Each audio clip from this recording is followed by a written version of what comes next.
नमस्कार महाराष्ट्र. आजचा दिवस महाराष्ट्राच्या राजकारणासाठी आणि संपूर्ण महाराष्ट्रासाठी अतिशय दुःखद अशा स्वरूपाचा दिवस आहे. कारण महाराष्ट्राचे लाडके उपमुख्यमंत्री अजितदादा पवार यांचं दुःखद निधन झालेलं आहे. त्यांच्या जाण्याने फक्त बारामतीच नाही, फक्त महाराष्ट्रच नाही तर अख्खा देश हादरलेला आहे, हळहळ व्यक्त करत आहे. पहा, कार्यकर्त्यांपासून तर राजकारण्यापर्यंत दादांच्या जाण्याची उणीव भासत आहे आणि संपूर्ण स्तरातून दादांच्या जाण्याचं दुःख हे व्यक्त केलं जात आहे. अतिशय भीषण अशा स्वरूपाचा अपघात त्यांचा झालेला आहे आणि या भीषण अपघाताची आता दृश्य समोर आलेले आहेत.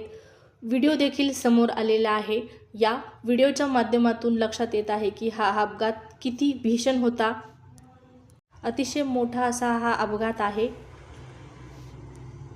ज्या लोकांनी हा अपघात प्रत्यक्ष पाहिलेला आहे त्यांनी इथपर्यंत माहिती दिलेली आहे की ज्यावेळेस हा अपघात झाला त्यावेळेस विमानातून ज्या डेड बॉडीज बाहेर पडल्या त्यापैकी एक बॉडी त्यांच्या घराशेजारी आलेली होती आणि त्या बॉडीची अशी अवस्था होती की शरीर आणि धड वेगळं पडलेलं होतं आणि प्रत्यक्ष म्हणजे ती बॉडी अजितदादा पवार यांची आहे अशी माहिती त्यांना नंतर मिळालेली आहे.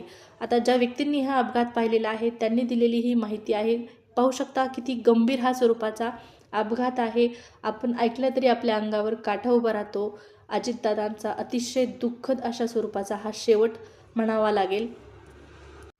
अजितदादांच्या जाण्याने महाराष्ट्रावर मोठा दुःखाचा डोंगर कोसळलेला आहे आणि कधीही न भरून निघणारी अशा प्रकारची पोकळी निर्माण झालेली आहे.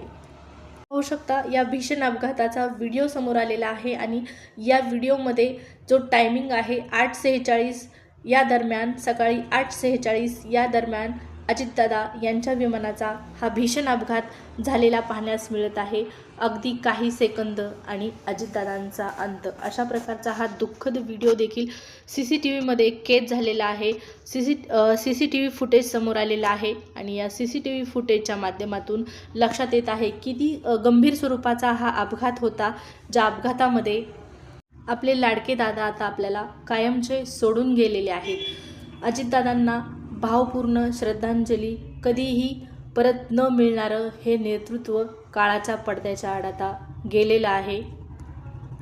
अजितदादांच्या मृत्यूचे वेगवेगळे तर्कवितर्क कारणं पाहण्यास मिळतील, परंतु पहा, एक कठोर सत्य म्हणजे आता दादा आपल्याला पुन्हा परत दिसणार नाहीत, ते आपल्यात परत असणार नाहीत.